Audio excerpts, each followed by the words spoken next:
বিসমিল্লাহির রহমানির রহিম।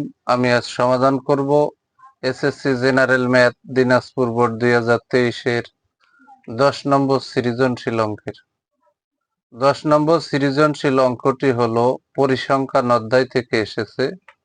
10 নম্বর সৃজনশীল অঙ্কটি হলো এই যে দশম শ্রেণীর 52 জন শিক্ষার্থীর ওজনের মানে কেজিতে প্রকাশ করা আছে গণসংখ্যা সারণী নিম্নরূপ। শ্রেণী ব্যাপ্তি যে দেওয়া আছে গণসংখ্যায় ক নম্বরে বলেছে মধ্যক শ্রেণী নির্ণয় করো, আর খ নম্বরে সংক্ষিপ্ত পদ্ধতিতে উপাত্তের গড় নির্ণয় করো, গ নম্বরে বলেছে বিবরণ সহ উপাত্তের গণসংখ্যা বহুভুজ অঙ্কন করো। এখন আমরা ধারাবাহিকভাবে এই 10 নম্বর সৃজনশীল অঙ্কটির সমাধান করার চেষ্টা করব ইনশাআল্লাহ।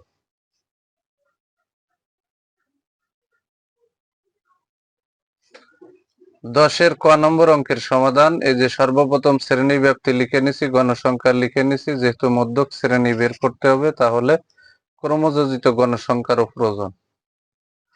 তাহলে এখানে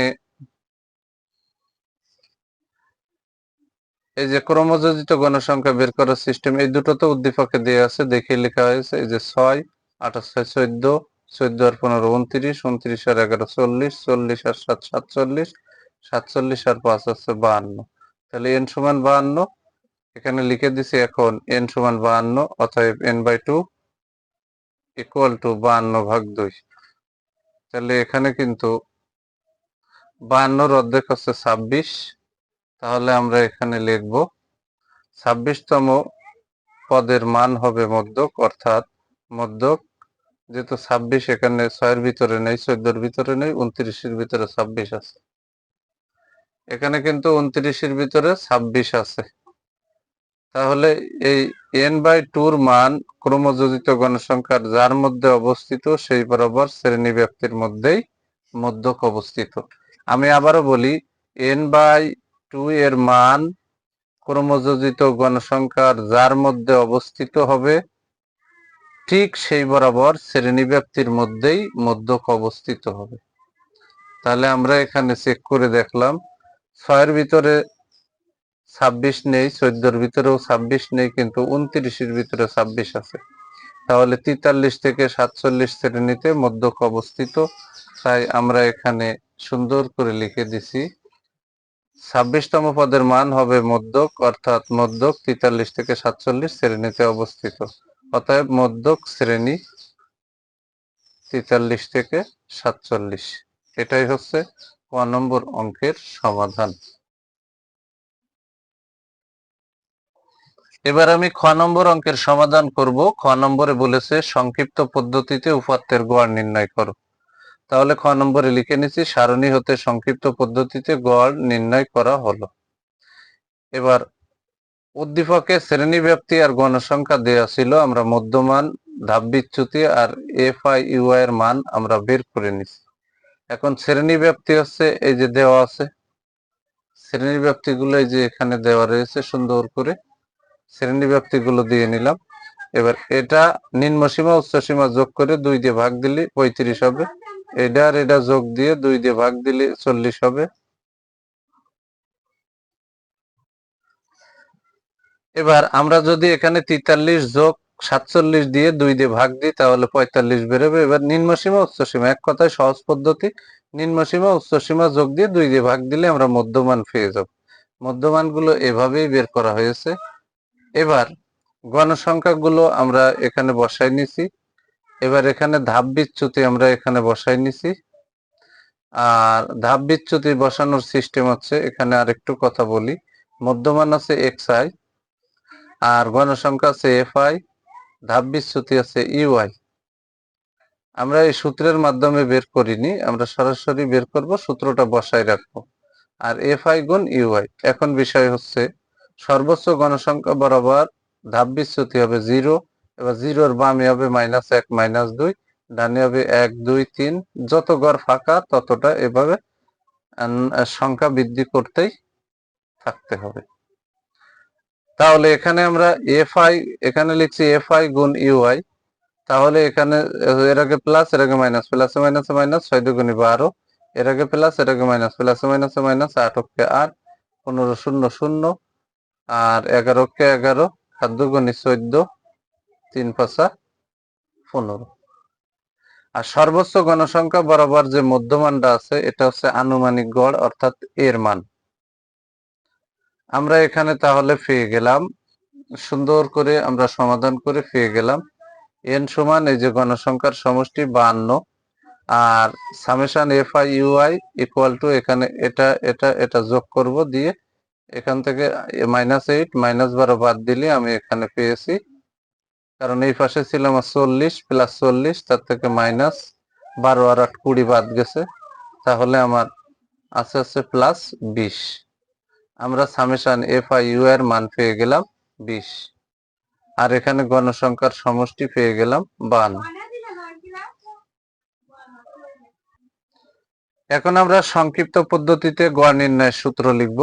এই যে সংক্ষিপ্ত পদ্ধতিতে গড় মানে সংক্ষিপ্ত গড় equal to a plus summation fi ui ভাগ n গুণ h দ্বারা শ্রেণী ব্যবধান বোঝায়।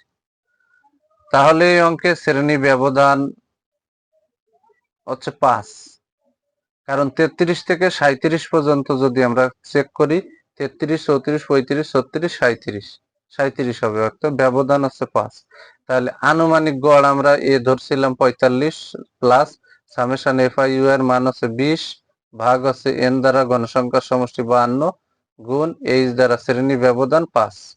এখন কিন্তু আমরা এই সমান দিয়ে এখানে লিখছি 45 প্লাস 5 কুড়ি হচ্ছে 100 ভাগ হচ্ছে 52, তাহলে এখানে সমান 45 প্লাস 100 রে 52 ভাগ করলে হয় 1.92।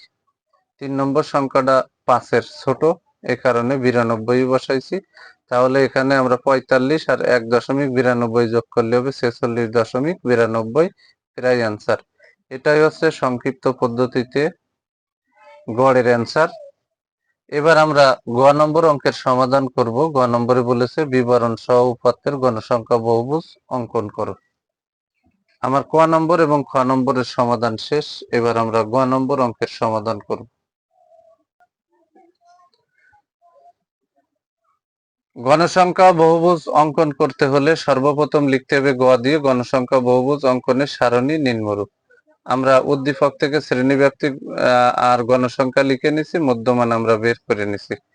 তাহলে মধ্যমান এটা আর এটা যোগ করে 2 দিয়ে ভাগ দিলে আমরা ক নম্বরে করছিলাম, সেটা হুবহু কপি করে ওখান থেকে তুলে নিছি। আর আমি আবারও বলছি 33 আর 37 যোগ করে 2 দিয়ে ভাগ দিলে 35 হবে, 38 আর 42 যোগ করে 2 দিয়ে ভাগ দিলে 40 হবে। মধ্যমান, এখানে শ্রেণীর মধ্যমান আমরা বসাই নিলাম 35 40 45 50, এভাবে বের করে 60 পর্যন্ত পেয়েছি। আর এখানে কিন্তু আমি একটা জিনিস, এই এখানে গোলের ভিতরে একটা সংখ্যা, এখানে কিন্তু গোলের ভিতরে একটা সংখ্যা দিয়েছি। তার মূল কারণ হচ্ছে এখানে একটা থেকে আরেকটার ব্যবধান 5 করে। এখানে এই 65টা দিয়েছি কারণ শেষ বিন্দু থেকে এই 65-র এই কোণায় যোগ করার জন্য আমি এই 65টা আমি মিল করে নিছি, কারণ 5 করে, তাহলে এরপরে 65 হবে। আর এখানে 35 আছে, 35 থেকে আমরা কাজ শুরু করব অঙ্কনের কাজ, কিন্তু এর থেকে 5 মাইনাস করলে আমি আগেরটা পাবো 30। এটা দিছি শুধু ভাঙ্গা চিহ্ন ব্যবহার করার জন্য। এবার এখানে কিন্তু গণসংখ্যা বহুভুজ অঙ্কনের আগে কিছু কথা লিখতে হয়, সেই লেখাটা হচ্ছে এই ছক কাগজে x অক্ষ বরাবর শ্রেণীব্যাপ্তির মধ্যমান ও y অক্ষ বরাবর গণসংখ্যা ধরা হয়েছে। ছক কাগজে উভয় অক্ষের ক্ষুদ্রতম বর্গের এক ঘর সমান 1 একক ধরে গণসংখ্যা বহুভুজ অঙ্কন করা হলো। x অক্ষ শূন্য থেকে ওই যে এখানে লিখছিলাম 0 থেকে এই যে এই 30 পর্যন্ত, এই যে এখানে 30 পর্যন্ত আছে বোঝাতে, এই যে পর্যন্ত আছে বোঝাতে ভাঙ্গা চিহ্ন ব্যবহার করা হয়েছে। আমি আবারও বলি, x অক্ষ 0 থেকে 30 পর্যন্ত আছে বোঝাতে ভাঙ্গা চিহ্ন ব্যবহার করা হয়েছে। এখন আমরা অঙ্কনের কাজ করব।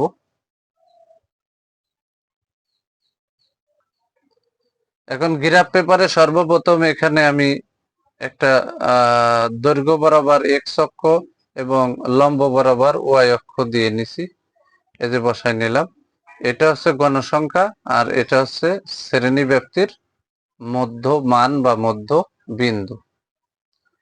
এখন এখানে যে বাইরে 30 লিখছিলাম, কারণ এটা হচ্ছে ভাঙ্গা চিহ্নের জন্য এখানে লিখছি। তারপরে মূল যে মধ্যবিন্দু শ্রেণী ব্যাপ্তি সেটা 35, 40, 45, 50, 55, 60 এই পর্যন্ত হচ্ছে কাজ। আর এখানে এটা দিয়েছিলাম কারণ এখানে এই শেষ বিন্দু থেকে আমি এখানে যোগ করব, এই কারণে এর ধারাবাহিকতা বজায় রেখে আমি কিন্তু এখানে 65 দিয়েছিলাম। আর এখানে ভাঙ্গা চিহ্ন ব্যবহার করব, এই কারণে এর ধারাবাহিকতা বজায় রেখে ব্যাকে 5 মাইনাস করে এখানে 30 বের করে নিছি। এখন প্রশ্ন হলো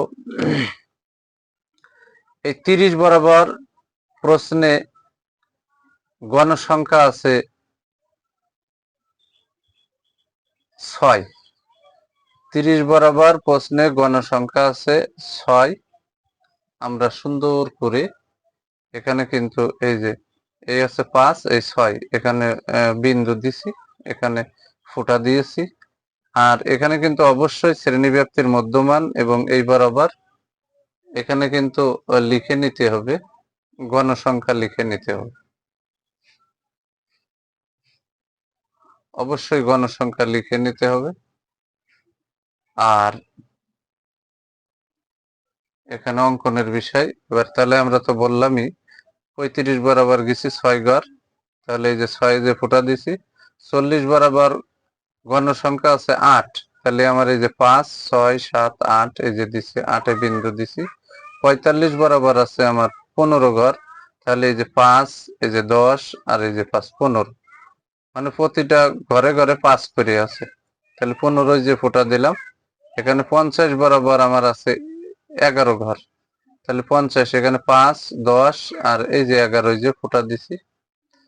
এখানে 55 বরাবর আছে আমার 7 ঘর, তাহলে এই আছে 5, 6, 7 এই যে 7 যে বিন্দু দিছি। 60 বরাবর আছে আমার 5 ঘর, এই যে 5 যে বিন্দু দিছি। এবার এখান থেকে এই কোণা থেকে শুরু করে অ্যাঙ্গেল করে আমরা প্রতি ফুটা টু ফুটা যোগ করতে করতে চলে যাব স্কেল দিয়ে। এই যে ফুটা টু ফুটা যোগ করছি, ফুটা টু ফুটা যোগ করতে করতে করতে এই পর্যন্ত আসছি। আর এখানে যে এর লেভেল ঠিক রেখে আমি সঠিক করে আর 5 বাড়ায় 65 দিয়েছিলাম, কারণ এই কোণায় যোগ করব এ কারণেই, দ্বিতীয় কোনো উদ্দেশ্য না। এখানে এই কারণেই এখানে যোগ করে তুলে এখানে যদি এই লেভেল ঠিক রেখে সংখ্যা দেওয়া না হয় তাহলে খুব খারাপ দেখা যায়, আর এতে স্যারে ইচ্ছা করলে নম্বর কেটে নিতে পারে। এই কারণেই আমরা এখানে এই লেভেল ঠিক রেখে 65 দিয়েছি, দিয়ে শেষ বিন্দু আছে এই, এখান থেকে এই কোণায় যোগ করে দিলাম। এটা হচ্ছে গণসংখ্যা বহুভুজ, এটা অঙ্কিত হয়ে গেল গণসংখ্যা বহুভুজ। সবসময় মনে রাখতে হবে গণসংখ্যা বহুভুজ এর ক্ষেত্রে এক্স অক্ষ বরাবর শ্রেণীব্যাপ্তির মধ্যমান বা মধ্যবিন্দু ধরতে হবে, আর ওয়াই অক্ষ বরাবর গণসংখ্যা, অর্থাৎ আমরা লম্ব বরাবর মানে ওয়াই অক্ষ বরাবর যে উঠবো গণসংখ্যার ঘর ধরে। আর এই অঙ্কনটা অবশ্যই কিন্তু করতে হবে, আর এই অঙ্কনটা কিন্তু অবশ্যই সবকিছু লেখালেখি যা কিছু করতে হবে সব পেন্সিল দিয়ে করতে হবে। আমি যেহেতু ভিডিও তৈরি করছি এ কারণে আমি কলম দিয়ে করছি, কিন্তু এখানে অবশ্যই এগুলো সব পেন্সিল দিয়েই অঙ্কন করতে হবে। যদি আমার ভিডিওটি আপনাদের ভালো লাগে অবশ্যই লাইক, কমেন্ট, শেয়ার করবেন। প্রতিদিন নবম ও দশম শ্রেণীর জেনারেল ম্যাথ এই সাবজেক্ট থেকে বিগত সালের এসএসসি পরীক্ষায় আসা গুরুত্বপূর্ণ সৃজনশীল অঙ্ক এবং মূল বইয়ের গুরুত্বপূর্ণ অধ্যায়ের গুরুত্বপূর্ণ অঙ্কগুলোর ভিডিও পেতে আমার ইউটিউব চ্যানেল টিচিং হোম 90 কে সাবস্ক্রাইব করে পাশে থাকবেন, যাতে আমি ভিডিও ছাড়ার সাথে সাথে ভিডিওর নোটিফিকেশনটি আপনার সামনে চলে যায়। আর সকলের কাছে আমার বিনীত অনুরোধ, যাদের কাছে আমার ভিডিওটি যাবে তারা অবশ্যই ভিডিওটি দেখবেন, ভিডিওতে লাইক করবেন, কমেন্ট করবেন, ভিডিওটি শেয়ার করে দিবেন এবং আমার ইউটিউব চ্যানেল টিচিং হোম 90 কে সাবস্ক্রাইব করবেন।